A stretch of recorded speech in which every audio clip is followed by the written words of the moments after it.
Hello and happy Friday, and thanks for tuning into RadioFreeRhinecliff.org. In this show in particular, correct me if I'm Norm, I'm your host Norm, and I'm thrilled to be here tonight with John Shrader.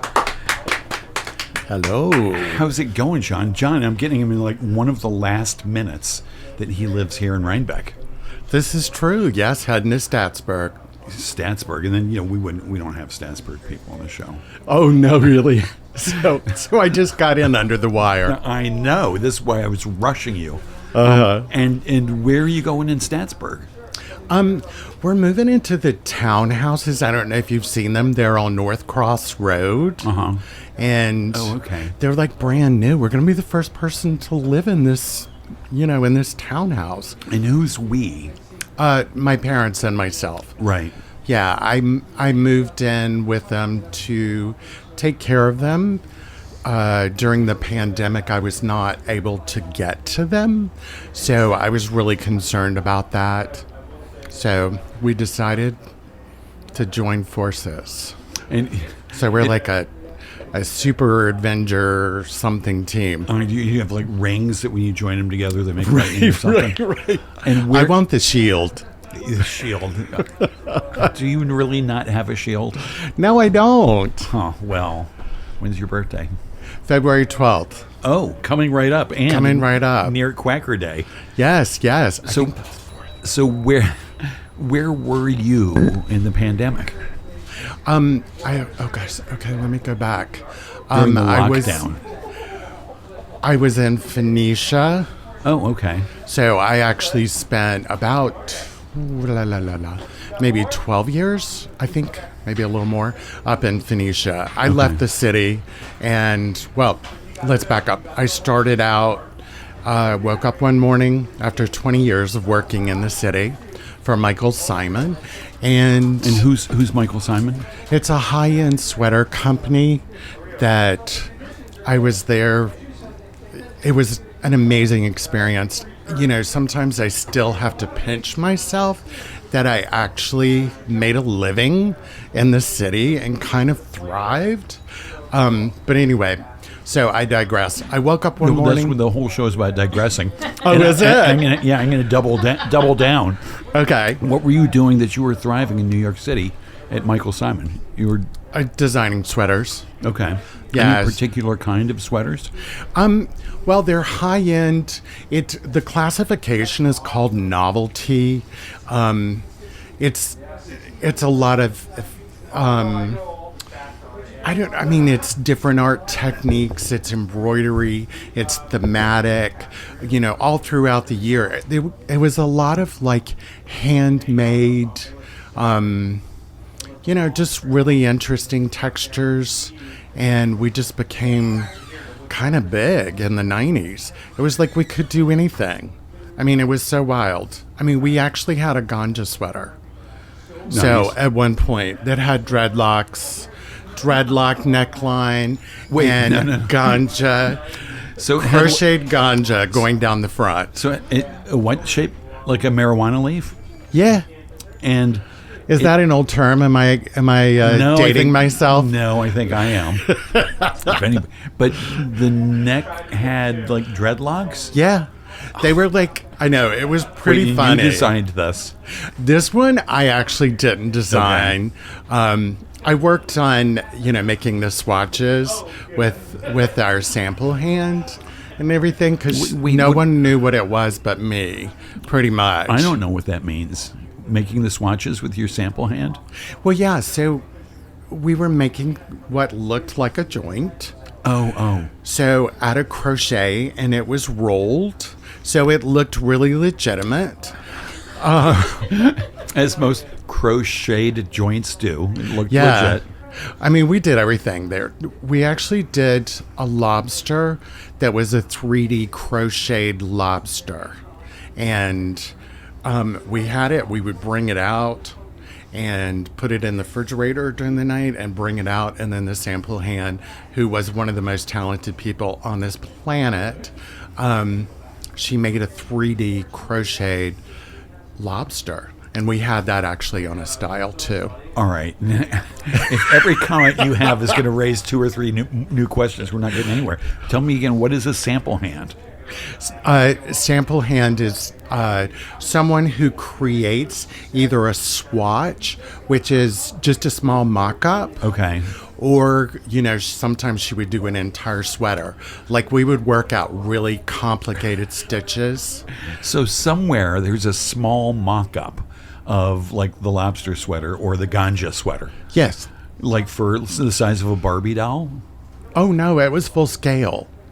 Right, but I mean, Barbie's full scale, I guess. But, Well, she's a little small. yeah. She doesn't. So when you say it was a small mock-up, it wasn't a miniature mock-up, it was full-sized. It was full size, but Okay. it was just one part of the actual garment. Oh, Yeah. okay. Yeah. And explain to me why this lobster sweater needed to be in the fridge. The sweater wasn't. The actual lobster that we worked Oh, with jeez. was Okay. in the Thank fridge. you. Thank you. Yeah, and I think, as I recall, we had to replace it because it started aging out. Yeah, So, yeah. yeah, Huh. Well, and you were there for how long at this place? almost 20 years. I started as an intern in school, and actually I started there because I think there was this really great teacher who was like, I know where you should be, because I could not follow directions very well. I was actually started off in menswear, and the fabrics were so dull and boring. The swatch library, oh, it was just terrible. So I was always, but we had to do, a plaid or a tweed or something like that. So I'd have to pick something, but then I'd create my own linings. And some of them would have scenes. There would be all kinds of different themes to the linings that I used in jackets and things like that, because it was just too boring for me. So this teacher was watching me, and she said, I have an internship for you. And I was brought on to Michael Simon without the head designer knowing. So she was very cross when I showed up the first day. Who was this teacher, and where were they affiliated with some institution of higher education? Yeah, FIT. Oh, sweet. Yeah. It Yeah. seems like a good place to be studying to be a fashion designer. Yes. And I think it's very reality based. It wasn't just an art school, and that was something that appealed to me, because I was interested in not only apparel, but I wanted to make money out of it. I was, I don't know, there's not many of the people from my graduating class still in apparel, but I have made it all of these years. And I was thinking about this before I came, and I was like, oh my God, I can't believe it. I'm almost 61, and I have stayed in the same field, and hopefully we'll make it to 65, knocking on wood, Right. in this field. Be very That's nice. Amazing. And when you think about all your time in this field, are there things that on your bucket list that you really want to accomplish professionally? Right now, because I am towards the end, of my career, is I'm looking at what's next. And the other thing is I want to do the best work that I've ever done, so that I can leave this field knowing I gave it my all. Right. And that there was nothing left. I wanted there to be nothing left on the table. So that's what I'm trying to do every single day. And do you think by 65 you'll be out? I want to go on to my next career. Any idea what that's going to be? Oh, yeah. I'm going back into plants. So I started off when I was 10 years old volunteering. I walked into botanical gardens, and I was like, I want to work here.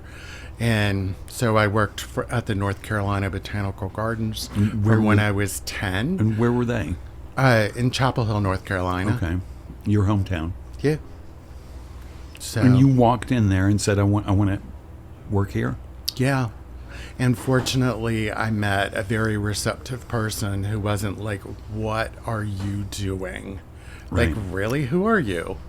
And he was like, this kid's real. He's for real. So I did. And what did you have that made him think you were for real? An innate understanding about working with plants And I mean, actually, over time, he said you're more experienced and more educated than, I hope nobody from there is listening, than a lot of people that worked there and were educated, had formal education. And where did that come from? I think it was genetic, actually, from my great grandmother. She's Swiss. She was Swiss, and she was always into plants. And I grew up sitting on her knee, looking at plant catalogs. And now I understand. I call it plant porn now when a catalog comes in. You call it what? Plant porn. Oh, nice. Because it totally is. I mean, I'm just tearing through it, And where was, you said your great-grandma? Yes. Where was she located? She was in Columbia, Kentucky. Oh. Yeah. Actually, we have, both my brother and myself, I think, were really influenced by our great-grandmother and my mom's mom. My mom's mom was always creating things all the time. She worked in Cannon Mills factories, and she was just always... She's one of those big textile mills down there in the Carolinas. Exactly. And they didn't have a lot of money, but she created so much. Her Christmas tree, every ornament on it was made by hand, and she had made it. So, I mean, we have this background, knitting, crocheting, all kinds of handicrafts. And my brother moved into metalworking, blacksmithing, and wood. Wow. So I'm doing the soft stuff. He's doing the hard stuff. Right. And where is your brother now? Athens, well, outside of Athens, Georgia. Uh-huh. Yeah. Huh. Nice. Yeah. And do you see him often?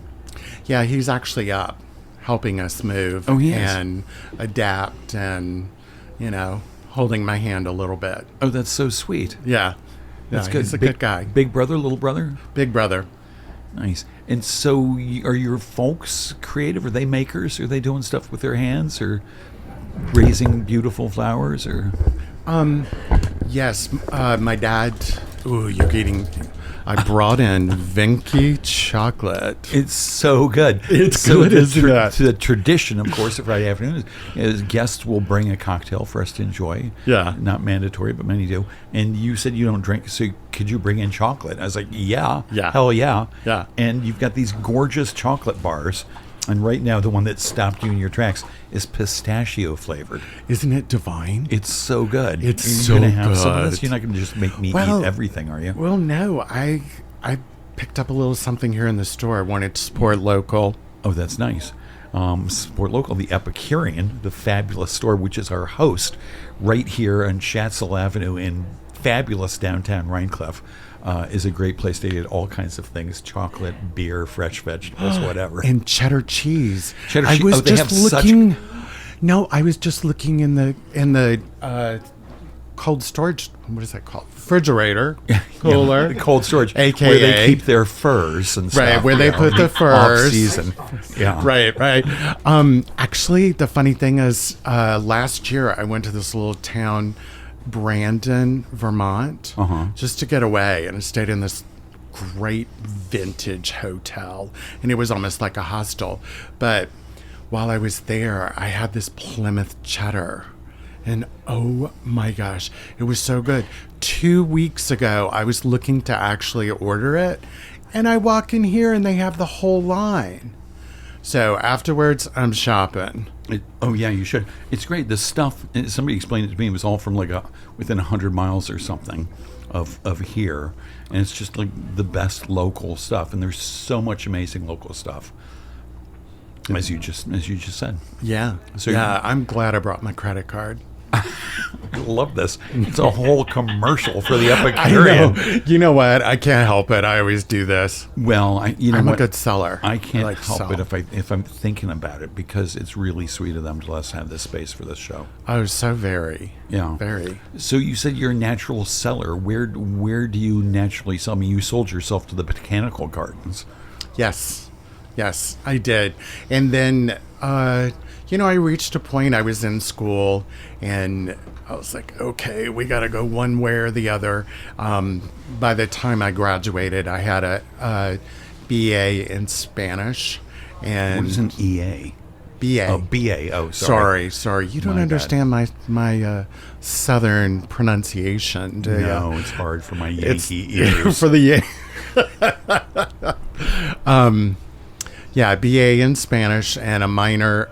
My minor was in design, apparel design, because I had gone to Spain and fell in love with clothing. And there was all this background. So you can sort of see there's this little thread that's sort of running through my family, through me, of apparel and making apparel, and in all the different ways, whether it be sewing or knitting. I've knit and crocheted since I was, I think, 9 is when I first started doing it. I did a lot, 9 and 10. So by the time I got to 12, I was just tired. I didn't have time to really, I wasn't this boisterous teenager because I was busy. I was busy doing things. Knitting and crocheting. Planting gardens. And planting gardens and so what? And cooking. Oh, and cooking. Yeah. Amazing. I actually had a woman at the Botanical Gardens tell me that I was going to make the best wife one day. And you know what? I took it as a really nice compliment. And sweet. And Yeah. have you ever been married? No. Not at all. I'm too busy. Still too busy. I am still too busy. Huh. And your retirement's filled with like gardening, so there's not going to be all of a sudden a lot of time to have a long-term romance. Right. I don't want to retire from, I want to retire to. Right. Because I know me. I like Ever that. since I was little, I'm like, the only thing that would kill me, my kryptonite is boredom. Right. So, Are you ever bored? yes. In what kind of situations do you find yourself bored? Can I really say it? You don't, unless you can't say right now. That's not an acceptable answer. No. It's not right now. No, I get bored at parties. I never stay really long because I get bored. I always think I should be doing something. Have you ever defined what those things you think you should be doing are? Oh, a whole list. Let's hear them. What things do you think you should be doing Well, that you're not doing at a party? Well, usually I'm thinking about the next thing I'm going to bake because, I love baking. Oh, so your mind is elsewhere at a party. Yeah, sometimes people are, they're like, wow, he's stuck up or something. I'm like, no, I'm shopping. I'm actually shopping, or I'm baking, or I'm thinking about my next scarf or the yarn that is on its way. A scarf that you are going to knit? Yeah. Okay. I probably knit 20 a winter. Wow. Or knit and crochet. And you've been on this earth a number of winters. How many scarves do you reckon you've knitted in your life? I don't want mom and dad to know. So they may be listening, and because of that, I'm not going to say, but they're in a large tub. But 12 of the boxes going to Salzburg are just scarves. They're labeled tax records and mom and dad's photos, and AKA all a scarves. scarf. That's so funny. So when I'm actually been moving some of my stuff because, I work at home. Yeah. And, they're like, what are you moving? Oh, nothing. Be right back. Be It's a right U-Haul back. full of scarves heading Right. south. Now, you said you're an inveterate salesman.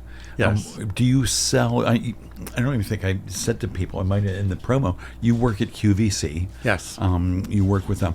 Do you sell that stuff? Are you on-air salesperson as well as a designer? I was on for a year and a half every week during the pandemic because we were so lucky because our team is throughout the country. And we were already working at home. We'd been working at home for years and years and years and years. Pandemic happened. We didn't miss a single day's work. Not one. Wow. And then they can, they weren't able, all the hosts and everything were not able to go into the studio. So we were videoing from our homes. So then I was added in. I was added in every week on Q2, and I was scared to death. I have to tell you, because I've always been sort of shy, and Which must not help your enjoyment level at parties. yeah, exactly. And that may be part of why I do a little shopping in my head or whatever, because I am shy. I'm just like, I'm going to go into my own little world and shop, or create, or something like that. I don't know why that's so endearing. It's a little strange, and I'm okay with it. Yeah. You know? Perfect. Well, you're 61. I mean, you should be okay with that by now. You know what? At this point, if I'm not comfortable with something about myself, it ain't ever gonna happen. Right, right. So anyway, during the lockdown, you were on air once a week, selling what kinds of things? I was selling apparel. I was selling the apparel that I design, and along with our host Angel, and who's a real doll baby. And so I love her. And she was so patient with me, and she could see, the sweat pouring down my face during the first one, like something out of a really bad movie. First day we were on. Did they send you the kit? Like, here's your camera, here's your mic, here's some lights and a backdrop? No, not at all. You have to provide everything. Okay. Yeah. That was my job. Oh, really? Oh, our fabulous producer here, Yes. Matty, has some history with QVC. Oh, I didn't know that. Yeah. Well, not with QVC, but with various hosts and helping them set up for the pandemic. Oh, And you're setting up. kidding. Yes. Small world. Advising everyone from Lori predominantly, a little bit of stuff to Isaac, and a few other that were stealing all of my ideas that I gave to Lori. Stealing your ideas. Oh, those rascals. So Yes. QVC didn't provide them No. and you with the stuff. But did they give you sort of best practice and best stuff to buy? Like, go buy this No. microphone. Matt says no. Actually, I got a whole rundown from them, and Because they stole Matt's ideas and figured I those were went the- through the whole training and everything, and I have to say I learned more about my Southern language, because I've always spoken in a lot of different sayings because I grew up hearing them, and I had to unlearn them when I first moved to the North because no one in Manhattan had any idea what I was talking Oh, about. come on, let's hear some of them. Oh God! See, now if you ask me, I won't be able to do it. Yeah. You put it in my brain and it'll just come out later on in the show, I'm sure. I want to come out Because- now faster than wind off a duck's ass. No, I can't. I mean, I can do some of the accents or whatever, but Yeah. but a lot of them were really bad when I started studying them. And I was like, I had no idea. I grew up saying these things, and I did not know how old they were, and I didn't know what the original intent. And they were just part of our vernacular, just part of what we just said day in and day out and stuff. So Right. And did you run afoul of Yankee sensibilities, not just sort of lose the Yankee ear? I don't think I understood that. I mean, were fully. some of these sayings things that Yankees be, oh, you can't say that. And you're like, well, No, it they doesn't- didn't know either. Right. They didn't know either, because, I mean, I have the list somewhere, and I was reading them to Mom and Dad. I'm like, can you believe, Mom, what, oh. And one I want to say, I do want to address one officially. Bless your heart. This is something that has been co-opted. I want everyone to understand. Bless your heart originally was, at least in my family and when I was growing up, was empathy, an expression of empathy. Right. But it's been hijacked, and it's turned into shady, snarky, sarcasm, nastiness. That's not where it began. And just so everybody knows. And I've seen that online, that, the translation, bless your heart, is really fuck you. Or something like that. is what And- they say now. Yes, I've seen that online, but I've never heard anybody use it that way. And my question is, have you? Have you heard people say "bless your heart" and think they're really telling me to go f off? Oh yeah. You have? You've heard people Yes, use it and that I've way? corrected them. And I've, language is a dynamic thing, Yeah. no matter what. That's right. So, and I think that, it's just something that maybe younger generation, a little more urban hip, Right. have just sort of picked it up. And, it circulates through the culture. Right. But it's not supposed to be bad, Right. Well, bless your heart for being here. But see, this is the no, I No, mean but it I'm nice. happy to be here. I think Yeah. it's an opportunity. Yeah.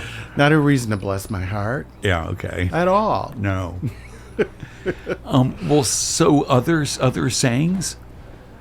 See, I'm not going to be able to remember them. Oh, right. All right. Well, let's go back to your time with Michael Simon when your Yeah. your teacher at FIT said I got a job for you, Yes. and somehow wangled you in there without an interview or the approval of the head designer. Right. I was interviewed by the owner, Okay. Michael himself. And the designer did not. He just needed production to speed up, artwork production, everything. She needed help. The line was getting bigger.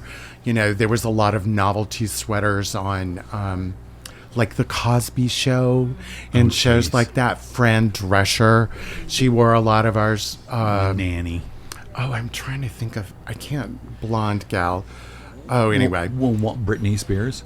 a little further back. Well, while you're thinking that, did you have a portfolio of your work that you Yes. showed at least to Michael and your Yes. immediate superior? Yes. And, yes. And were they sketches of things Sketches and photos. of things that had actually been produced? Yeah, and he actually not produced. I was still in school. Well, actually made a Yeah. little mock-up, Right. Barbie-sized mock-up. No, not Barbie. But I did learn originally quarter scale, like when I was first taught, and you did quarter scale garments. It's the cutest thing you've ever seen. We had the little forms and everything in undergraduate school.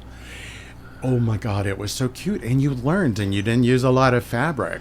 It was Right. too big for Barbie, and you couldn't really do anything with them. Right. But whenever we had, like, critiques and stuff, oh, it was so cute because they were all lined up, quarter size. Do you still have any of those things that you made way back when? They've rotted and long gone away. Oh, geez. It was just, I think I had one that I kept for a long time, and then it started dry rotting. Oh, geez. I'm not a spring chicken. And it was muslin. Right. Cheap muslin. It's like a cotton kind of thing. Yeah. Right. It's just, it's really rustic fabric. It's not made to last long. Yeah. Do you remember the first piece you designed that got a proper production run? Yes. And Yes, I do you do. have that somewhere, or is that dry rotted as well?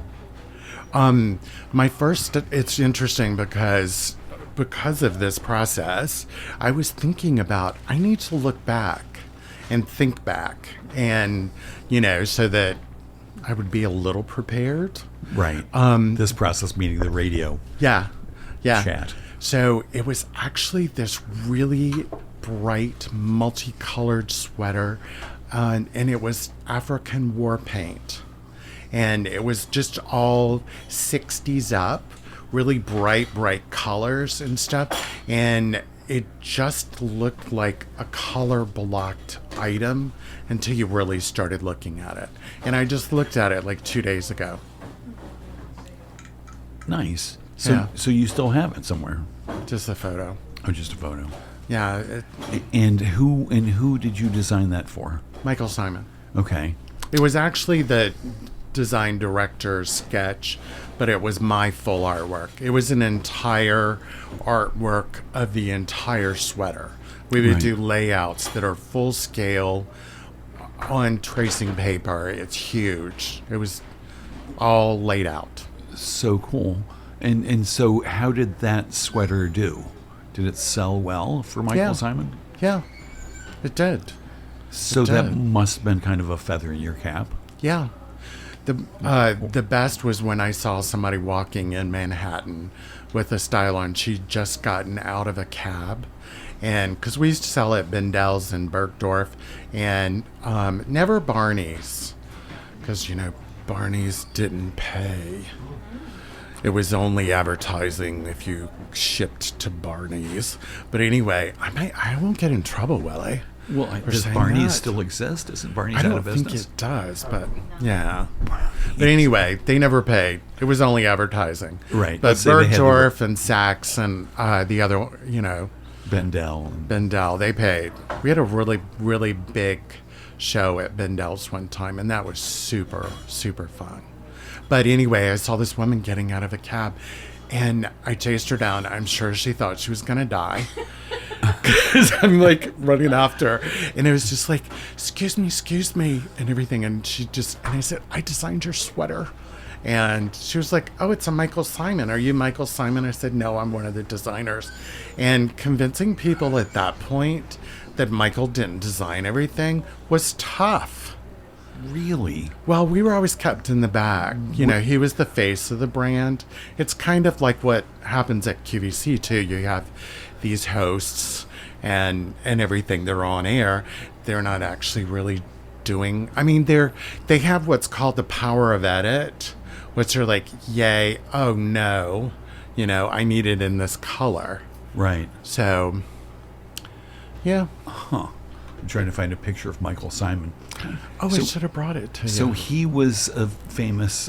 is it Michael Simon? Is the company still around? No. But he was the face and people knew him, I guess. Yes. And so they assumed that he was, the designer of everything. Yes. Yes. And so this lady... I love the image of the scene playing out. You'd be like, no. He doesn't do everything. We do some stuff, and I have a boss. They do some stuff. And how did she finally become convinced that you had a hand in the design of the sweater? Well, what happened is I showed up the first day, and I thought, I showed up and I said, hi, I'm your intern. And she looked at me and she said, I don't know why you're here. I don't need you, and you don't know anything. So she sent me to the library to do research. And my dad worked in the library. He was an archivist. And I had decided also around 10 or 11 or 12 those years that I was going to become an archaeologist. So I spent a lot of time in the library looking up things, so I was really good at finding resources. So I came back with all these photocopied images, and at that first day, and then she was like, maybe you can do something for me. So and it was just the first day, which was good, but oh my gosh, I was worked hard. And it was the classic story of coming in at 6, leaving at 6. It was at least 12-hour days. And then I think after the first year and a half, I started breaking down physically because of the load. It was so much. Like 80-hour work weeks. Yeah, it was rough. It's a rough business. Anyone who's getting into it, if you do, just know that takes a while and you just have to put in so much time.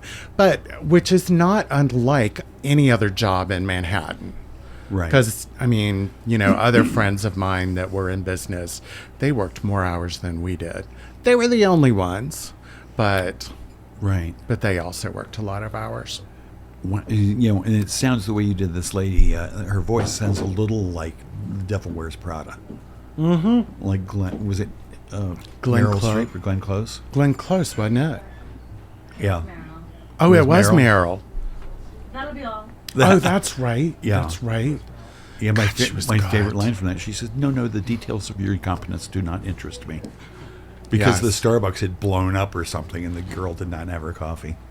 Yeah, like you don't even exhibit personality in the beginning. You just pray that you're going to perform well. And then, you start this whole process. And I was told from the beginning by this designer, you're responsible always. You're responsible through the whole process. And if it sells well, other people are going to take credit for it. And if it doesn't sell well, you're going to get full credit for it. Oh, my God. And she said, get used to it. So that was sort of my Devil Wears Prada introduction. And did you see both of those things happen? Oh, gosh, yes. All the time. Well, when and how did your voice start being heard in that place? Time. It just took time, because... 5 years? 10 years? Ooh, maybe 7. Maybe Right. 5 to 7. Right. And, it's just getting mileage, mileage under your belt, sales under your belt, and consistent sales under your belt. Because you're like, you're only as good. What was that Heidi Klum was always saying on Project Runway? You're only as good as your last line. success. Okay. And you're always, so, you just sort of build up. It's almost like building up a library or something. And, so the better you do, then you get more responsibility, then you get more. And then I also did this thing where I was asking for private label because of why? I was getting bored. I had been doing the same thing for 7 years. I branched out into shoes. I branched out into jewelry. I branched out into dog apparel. Oh, geez. Too. And, because I needed more. And then I asked for what was called private label, which is designing for either a retailer like Saks, like we would do private. It would give them a little cachet because they could have their own Christmas sweater that wasn't in any other stores but theirs. So private label sort of created like exclusivity. And so I started doing that, and then that's when I started working with Dr. Seuss and Disney, and oh gosh, who else did I work with? I worked with Talbots. I worked with Express.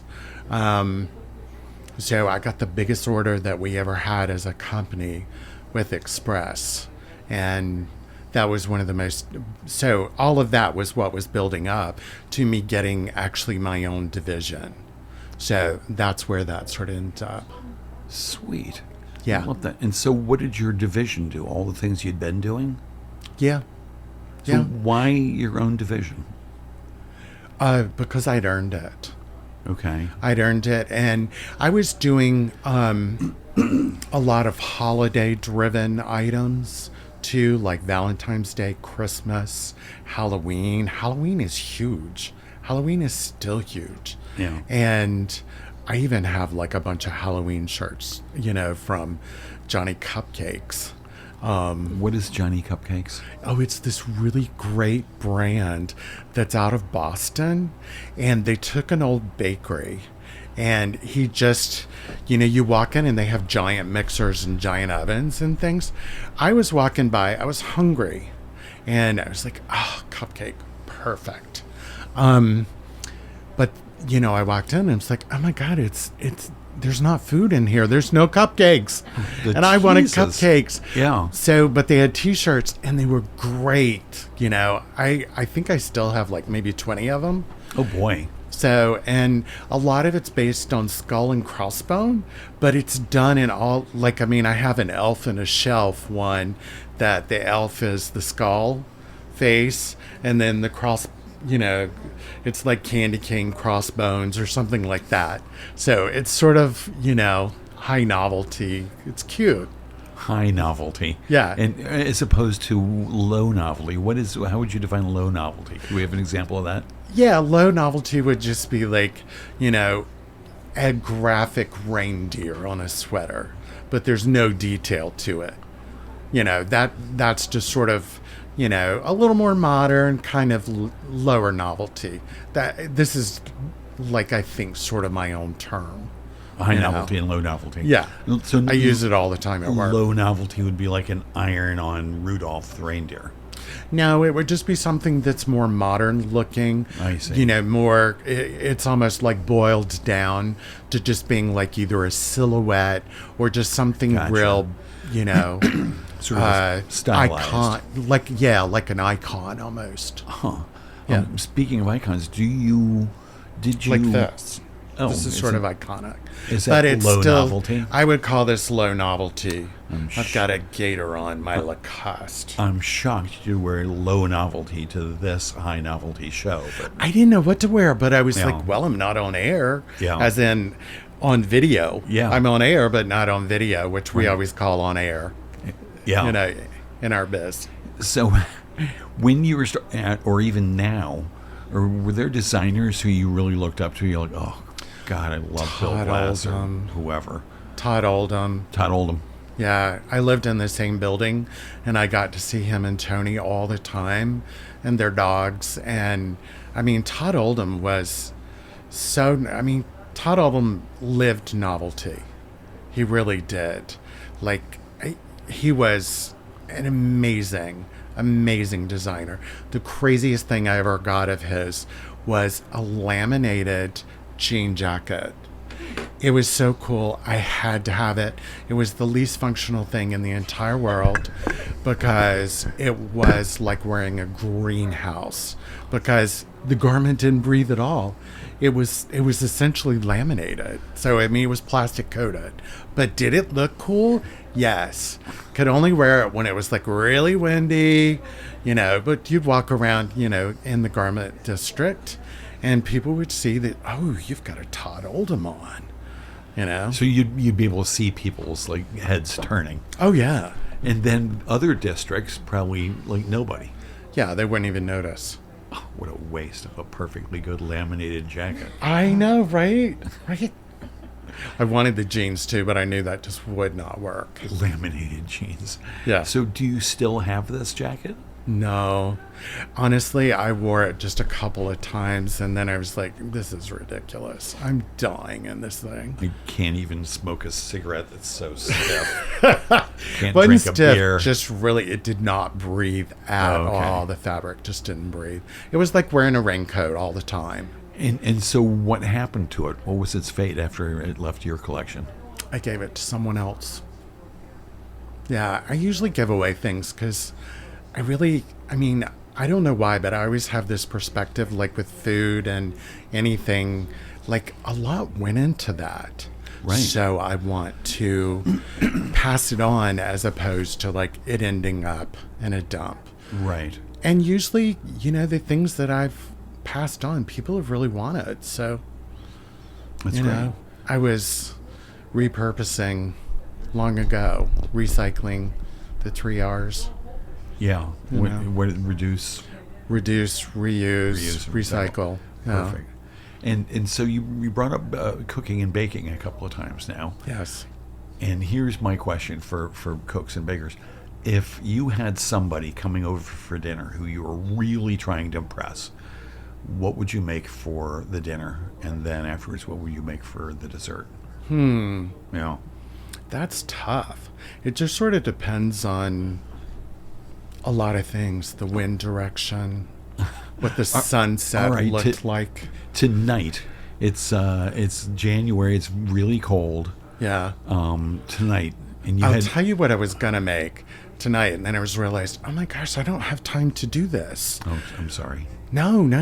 It's all right. Mushroom risotto. This was what I was going to make. Mushroom risotto and poached salmon and either a salad or peas or something like that. Some veggie. Right. And then I was going to make Black Forest brownies. That was my whole, I was going to make them and I was going to bring them. Oh, yum. And I still will.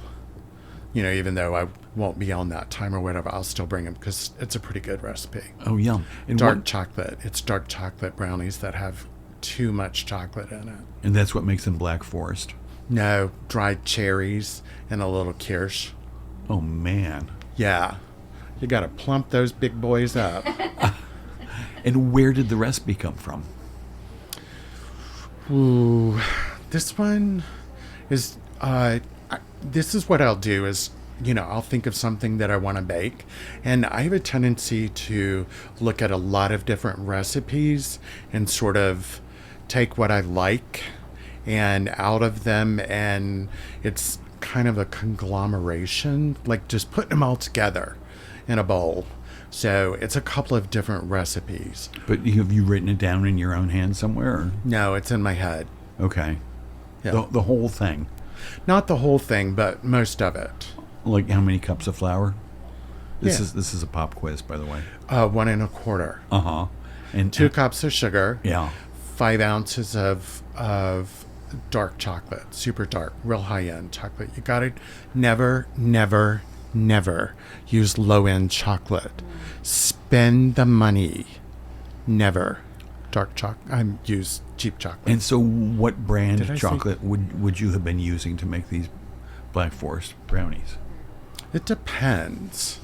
It depends on what's available sometimes. Lent, they're dark. They're 75%, they're 60%. Those are pretty good. Those are pretty good. Every now and then, I can't remember the exact name. Scharfenberger, Yeah. that one. That one's really good too. That one's a really good one. Huh. Well, these chocolates you brought me are really good. They are, aren't they? Yeah, super good. And you said you went to Adams to get them? Yes. I actually told them the whole story about, when I first had it. It was in the Little Italy in the Bronx. That one, right beside the Botanical Gardens, was the first place I ever had it in the United States. And they were like, "We're the only importer right now," but that's changed. And the buyer was there as I was picking these up, and she was like, "Oh, you're getting the Venki?" And I'm like, "Yes." And she's like, "It's been really popular." And she's like, and I'm like, "Yes." And I told her about being in Milan in front of the store, falling down on the pavement like it was a come to Jesus moment, because I was at the Venki store, the original. And there was just so many. I wanted to just throw the candy in the air and run around like in a vintage movie or something like that. It was fabulous. And Mom and Dad were like, they got it. After they ate some of it, they got it. That's so We sweet. love food. My whole family. We are foodies. Right. And now I've met your parents. They seem really incredibly good-natured, as are you. Did they roll your eyes at you much in your youth?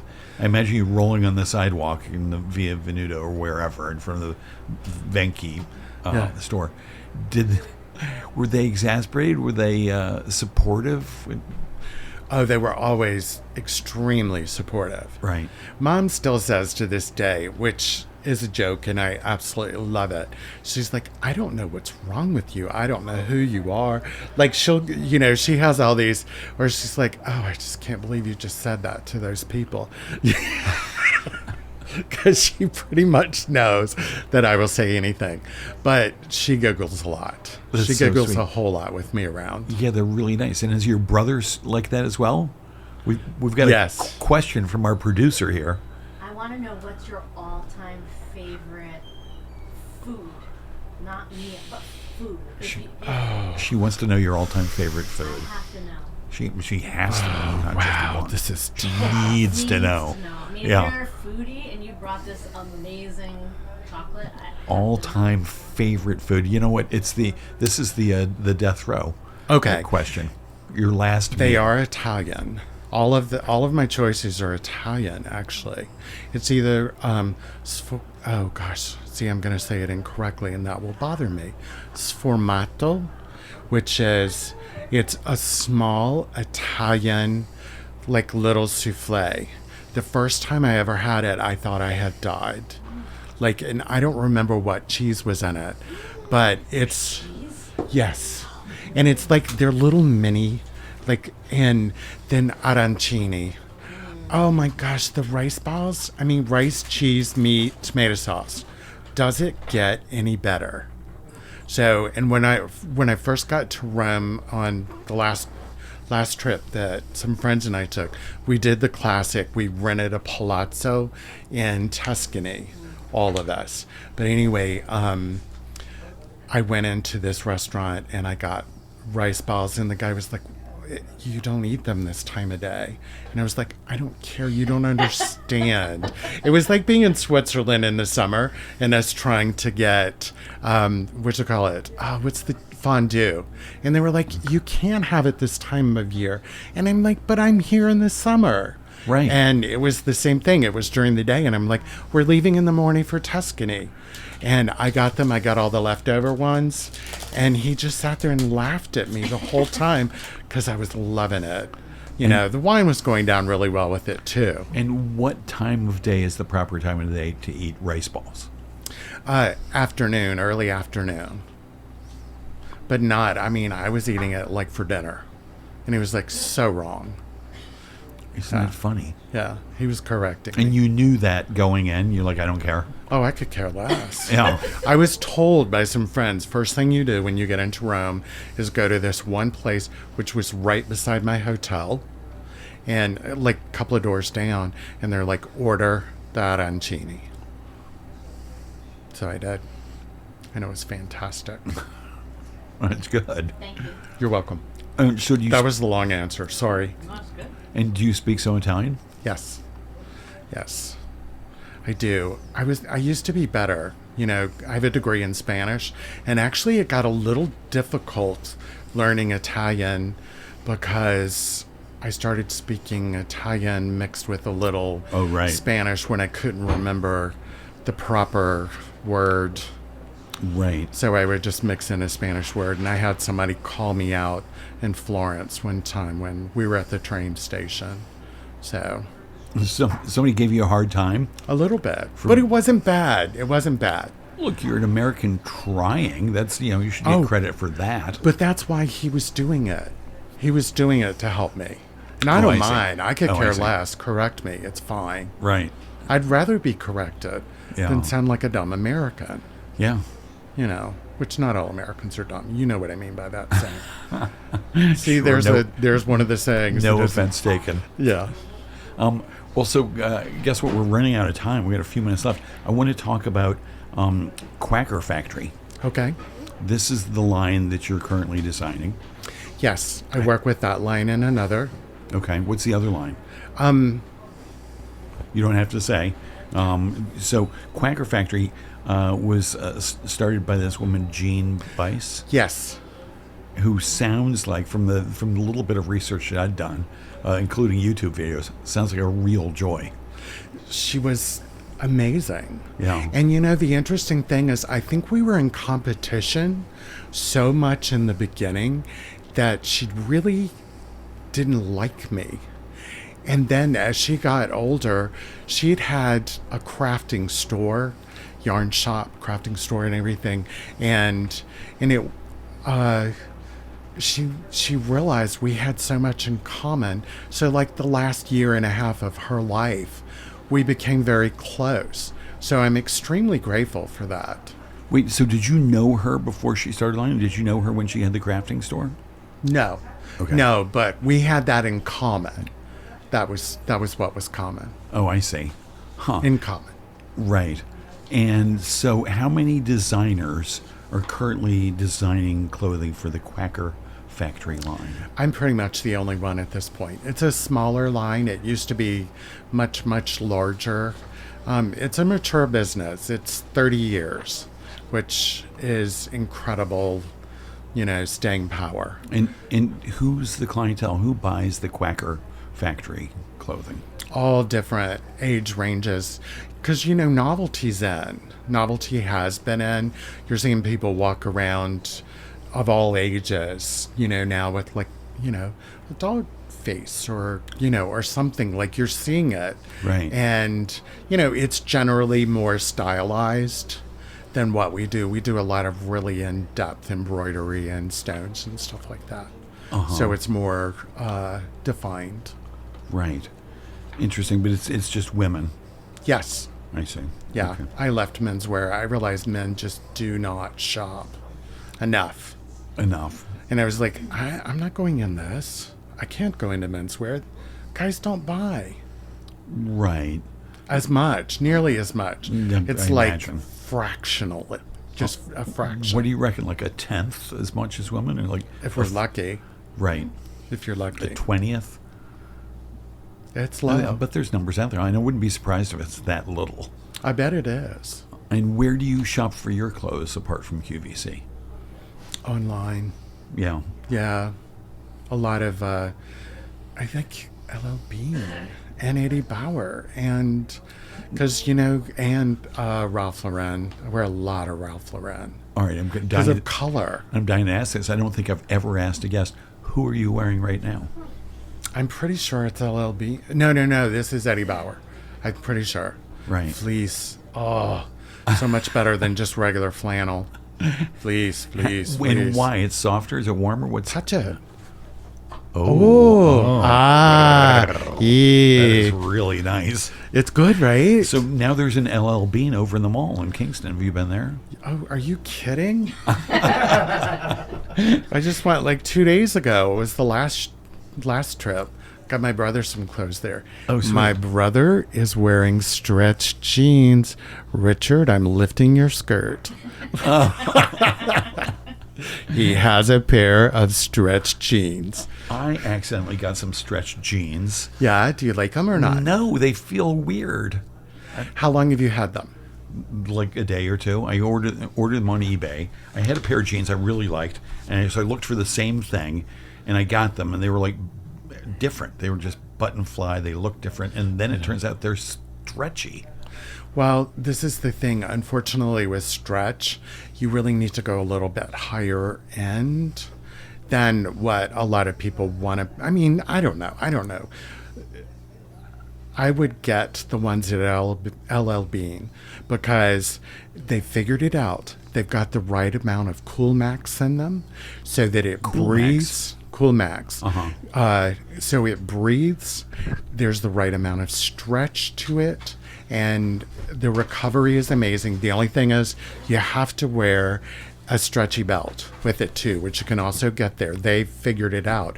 They're right beside the jeans because as you move and stretch clothing, it can migrate down your body unless you have the belt, the stretchy belt. A lesson for people to learn. Yes. All right, one last question, and we're out of time. Jean Weiss, did she ever give you any good advice? She said, John, if you don't stop doing drawing daisies, she's like, I'm going to belt you. I'm sorry, that's incorrect. What I was looking for from this interview was never forget to put the sparkle and shine into all your designs. Oh, well, that was a motto. Yeah. I thought you were saying something she said love that. directly No to more me. daisies.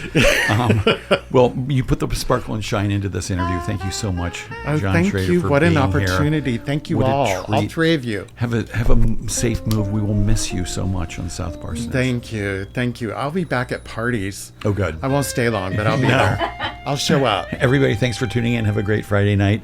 Thanks again to the Epicurean for having us. Matt and Jen are fabulous engineers, Thank you. producers.